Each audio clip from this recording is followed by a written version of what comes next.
तोरडमाळ पर्यटन क्षेत्र व परिसराच्या सर्वांगीण विकासासाठी विविध विभागाच्या अधिकाऱ्यांची तसेच पदाधिकारी व ग्रामस्थांची महत्त्वपूर्ण बैठक अध्यक्षस्थानी आमदार आमशा पाडवी हे होते।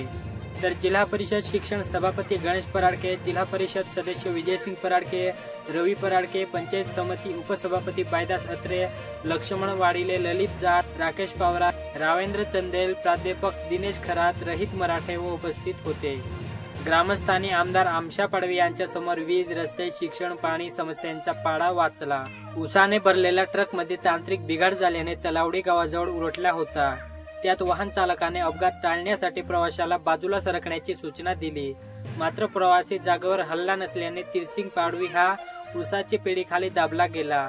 या अपघातात पिढी खाली सापडलेल्या युवकाचा उपचार सुरू असताना तिरसिंग रायसिंग पाडवी याचा मृत्यू झाला।